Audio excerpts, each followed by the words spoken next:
I met a gypsy.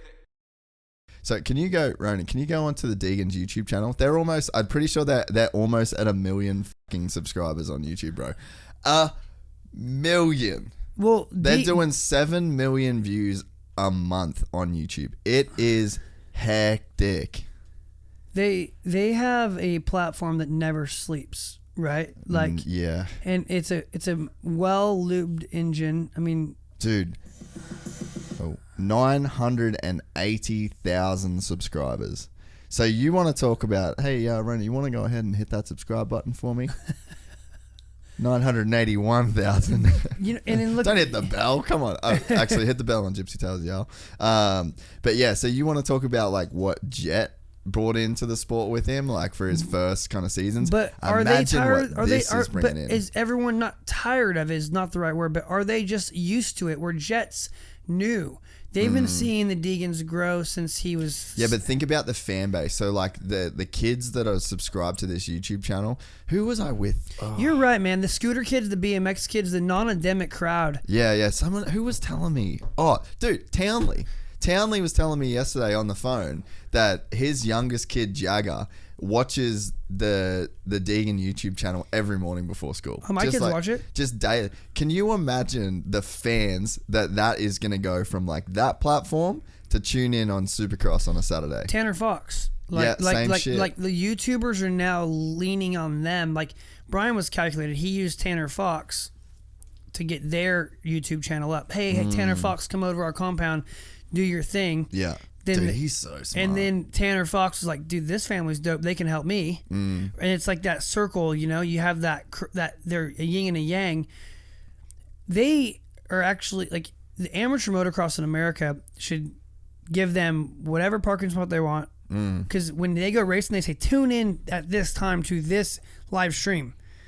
Like they're promoting their own, the amateur racing platform. I bet like Loretta's when Hayden races, I bet you that big spike. Yeah. So to your point, like, well, what's Hailee Deegan doing for NASCAR? Yeah. I followed NASCAR this week because I wanted to see how Hailee Deegan did. How did she do? Not great overall. She qualified P9. That's all right. And she's racing trucks now, like which is the minor leagues to like NASCAR. Like she's in with the heavy hitters. Really? Qualifying nine's pretty gnarly then. Yeah, she's legit, dude. She's no joke, and she's not just a pretty face. She's like the Deegan empire is not bought. You can't buy it, dude. You can't. You definitely like, dude. But it's never off. Like they're never off. Like what they have, it doesn't just come easy. You know, man. You have a production lifestyle. Everything's off of production. Like Brian manages it with, you know, his agency and him and his wife and the kids, and they have, you know, family. One's in North Carolina, one's in California, one's in Texas. Like they are everywhere for their personal goals and dreams.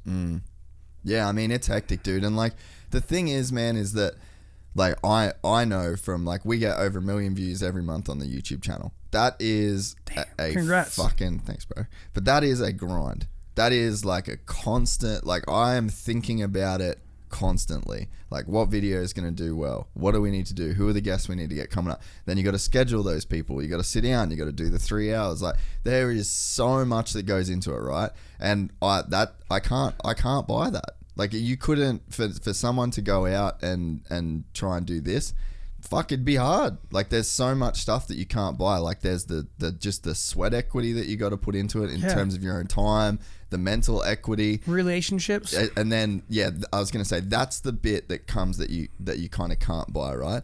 But that's with Deegan, it's like he's got that thing that you can't buy, which is being Brian Deegan. And then you've got all the work that goes into those kids, and then keeping those kids on the straight and narrow, like just keeping those kids from not being little. That's a huge job that demands like a lot of respect. I can't even imagine how hard it'd be to make sure your child wasn't entitled, right? Like, and even I actually thought of this when Hailee turned 18, and I'm like, how would it be for I seen all these inappropriate comments from like older dudes, like creepers, even younger kids.